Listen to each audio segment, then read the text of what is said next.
Hello friends and welcome to my channel. I'm Cassidy Carson and this is the life of a writer. As I record this, today is Friday, August 15th, 2025, and anyone who is anywhere in the world at this point in time probably knows that Taylor Swift appeared on the Kelsey Brother podcast New Heights the other day and revealed her album Life of a Showgirl, with the cover and track list, and everybody has just gone wild because here we are again. Taylor Swift is wonderful at word of mouth because she doesn't really have to try very hard to get attention, and it is impressive to see how much people really enjoy her and her work.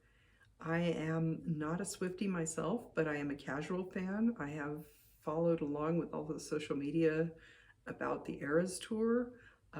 I did not watch the entire 2-hour podcast, but I have seen a lot of clips from it. I enjoyed the discussion that she had about how she and Travis started to date each other.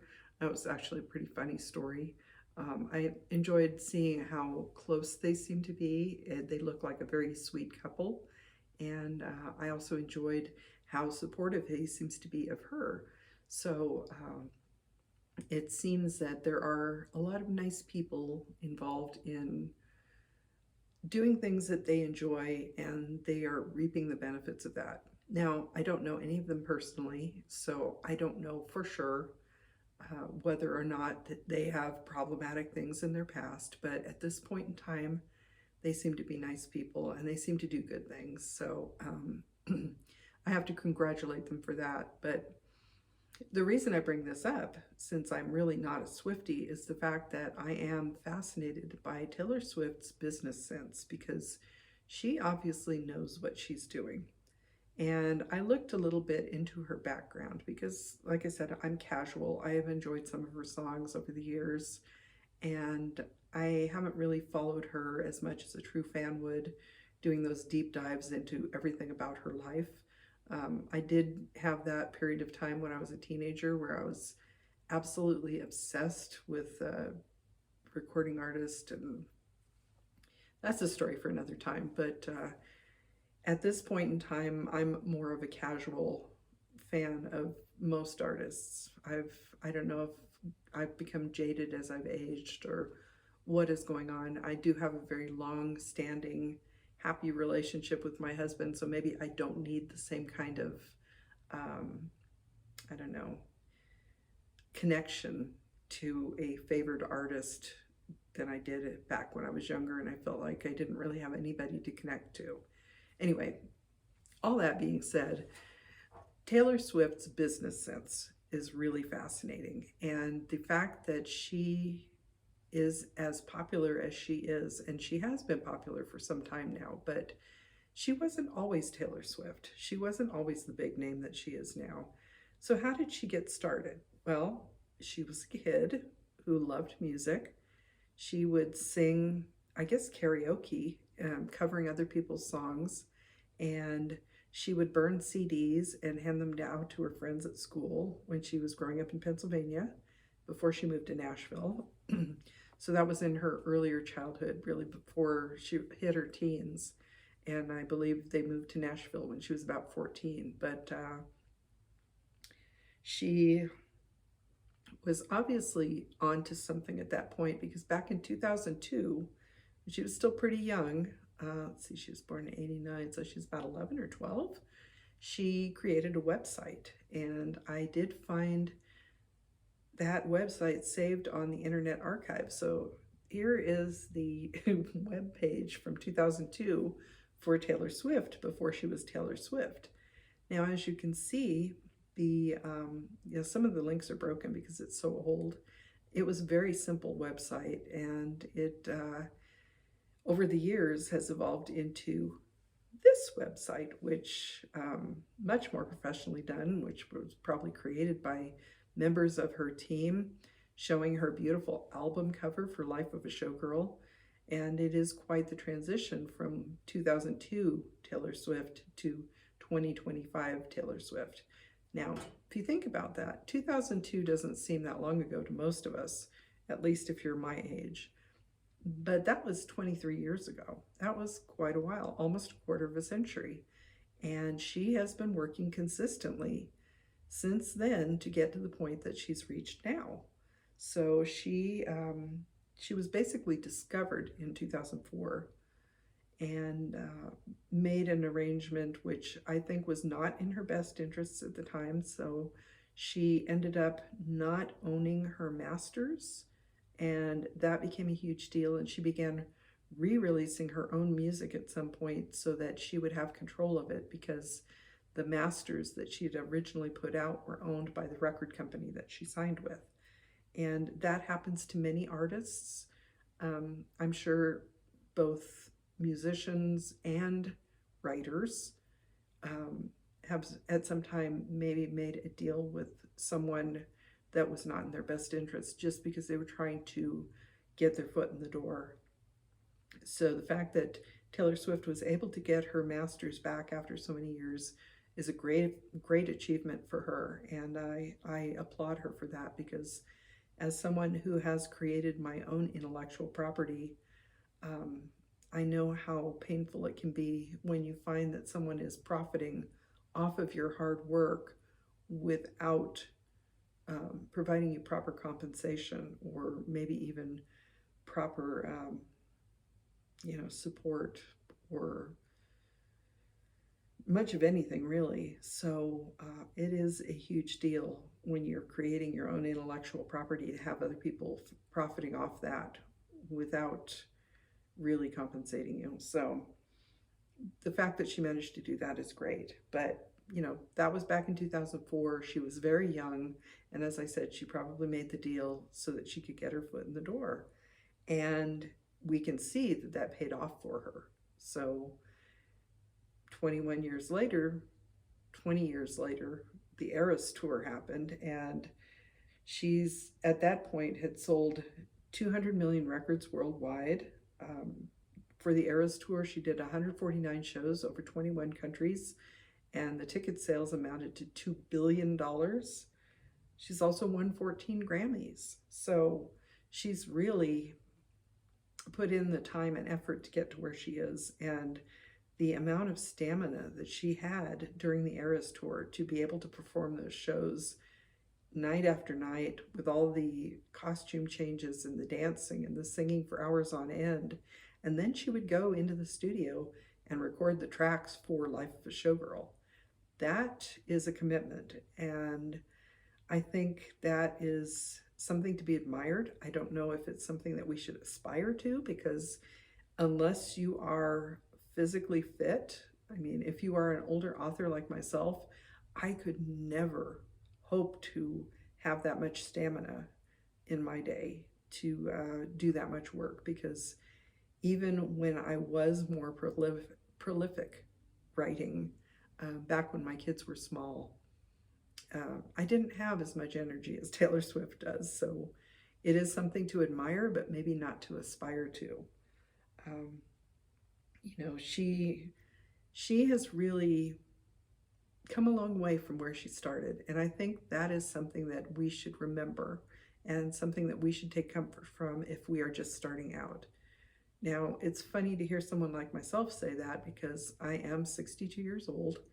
I have been writing for probably 40 years. I did try to traditionally publish in the 1980s when my kids were young. I spent a lot of time writing books, writing scripts for television shows, and came close to getting a book published with a traditional publisher, big name, but didn't work out. And I think I've already had that discussion on here. But the fact that now I'm kind of back at the beginning again, because life happens. And during the intervening years, when the kids were growing up, when I was working jobs, I wasn't putting in as much time as I could have with my writing. I had to put my writing on the back burner because I don't have Taylor Swift's stamina, and waited until retiring last year to really get back into it. And even last year, I didn't do a lot of writing because I was so worn out from all the things I've been doing over the years. So I had to take some time to start to feel more like myself again before getting back to work. And I'm still, I think, in that transitional phase where I haven't quite found a rhythm, a writing rhythm, but I'm getting there. And I'm working on the second book of my series now. Looking forward to putting that out hopefully later this year. And I think that I'm feeling maybe a little discouraged because when I did put my first book out back in July, didn't get as much attention as I'd hoped, because we do look at people like Taylor Swift, and obviously Taylor Swift is way up at the peak of success. I mean, even lower level authors at lower levels of success, I'd love to reach even that much, because people talk about, I sold a book every day for a month or something, or I sold several books every day for a month. And at this point, I had a couple of pre-sales for my release. Sold a copy of an ebook today. We did have one person that we didn't know, which was a huge deal for us. One person ordered it from our bookstore right after it released. So, definitely not Taylor Swift level. So that can be a little discouraging, because there are days when there's nothing, there are no sales. And I think JT is really feeling that right now, because he has written so many books at this point. He has he has 2 books in his Sheriff in Nevada series. The 3rd book will be out in October. He has 2 books in his Serving Salvation series, and the 3rd book of that will be out this month. He has a couple of standalone books, and he's got his Emma Park series, which gets absolutely no love because we haven't really promoted it. Plus, he's got his Tucci Chronicles, which is a duology. I think he feels a little uncomfortable promoting that one because it is graphic violence and sex. So he's put a lot of time and effort into his writing, but up until this year, we weren't really trying to be as professional about promoting our work as maybe we should have been. So we're still very much getting our foot in the door, and we're looking for that, hopefully a break that will help gain some attention for what we're doing, because it can be a very, very discouraging experience to continually put ourselves out there and not really get a lot of response. So, as I said, I was looking at Taylor Swift. I was looking at her incredible business acumen. I was feeling envious of the fact that she did this podcast, and basically right away, so many people watched or listened to the podcast, all 2 hours of it. They started posting clips from it. The magazines picked it up: Vogue, Forbes, Billboard, Time. It's all over social media. It's on traditional media. It's everywhere you turn is Taylor Swift. And if we could get a percent of a percent of a percent of 1% of that attention, it would be amazing. So I just want to reassure anybody else who's in a position like JT and I, where you're just starting out or you're starting out again, that maybe you can get there, maybe not to the Taylor Swift level, but definitely put in the time, put in the effort, be yourself, and hopefully good things will come to you, because that's what we're hoping for ourselves. And I mentioned the Kelsey's Brothers podcast, New Heights, but at this point, JT and I are doing 2 podcasts. We do the CC and JT Amateur Hour, which we just kind of started for fun during lockdown, and we've expanded that to where we're interviewing authors, and our furthest afield author interview was with someone in the UK, and that will be posting on Sunday. We also do the Nevada Author Network podcast in collaboration with the Sierra Arts Foundation, and we interview members of the Sierra Arts literary community, Northern Nevada authors who are our peers and our friends, and we're trying to get the word out about them as well. So we're trying to do our part to help other people find their readers, and we're hoping that if you are watching or listening to these podcasts, that you will check out the people that we're talking to, maybe check out what we're doing, and talk to your friends, talk to your family. If somebody says, I'm kind of bored, I've been reading all of the so-called popular books and I want to try something different, look to an indie author, because a lot of us write outside of the traditional tropes, and we might have some interesting things to say that traditionally published authors aren't allowed to say. So definitely, if you take nothing else from this video, please, please, please support indie authors, support your local authors, and talk about them as much as possible. That also goes for local musicians and local artists, painters, photographers, anybody in your arts community. Please support them, because the arts are so important to society, and we're in a time where I think we need the arts more than anything. And obviously we need things like healthcare and childcare and safe food, and that's a whole different discussion. But the arts feed our soul, and the arts are at risk. So support them as much as you can.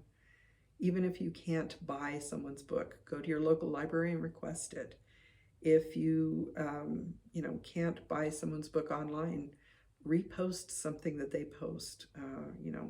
If you have a few more followers than the author does, that's a great thing. And if your friends and family decide to become fans of a certain author as a group, and they start talking about them to other people, then that just grows over time. So we've seen that with Taylor Swift, that even where she is right now, obviously she does pay for advertising, but she gets a lot of organic word-of-mouth advertising, and we can see the power of that word-of-mouth advertising. So really, the biggest thing that I'm taking out of this is that not only do we need to be consistent and persistent about our art, about creating our books, our music, our paintings, our photographs, whatever we're doing, but we also, as people who consume that type of art, we need to really be willing to at least take the time to talk about it, because it can make a huge difference in somebody's life. And that's kind of my Taylor Swift discussion for the day. I really hadn't planned to do this video this week because I had something else in mind. I went to a Hozier concert with my oldest last week, and I thought I would talk about lyrics and writing music, which I am talking about music, but not in the way I had expected. And I'm not a lyricist, but that video may come at some point, because I am fascinated by the difference between prose, poetry, and lyrics. So like I said, that may be a future video, but for this week I felt like I really needed to do a little bit of a dive into the Taylor Swift pool, because as we all know, she's really big news right now. And like I said, I'm enjoying the fact that she is a nice distraction from some of the other things going on in the world. I do look forward to hearing her new music. I'm happy to see so many people excited again about what she's doing, because there's so much of the, oh my gosh, it's so hard to get through the day right now, that seeing excitement of any kind is a great thing. So if you are a Taylor Swift fan, have fun. I know that you're going to have a great few months until that album comes out on October 3rd. And I do envy you that excitement, because like I said, probably the last time I was excited in that way was back when I was a teenager. But, there is something to be said for being older and maybe wiser, because that much excitement also comes with, strong emotions swing both directions, and feeling a little bit more stable emotionally is kind of nice. Anyway, enough of my rambling for today. Again, I'm Cassidy Carson, and this is The Life of a Writer. Have a great day.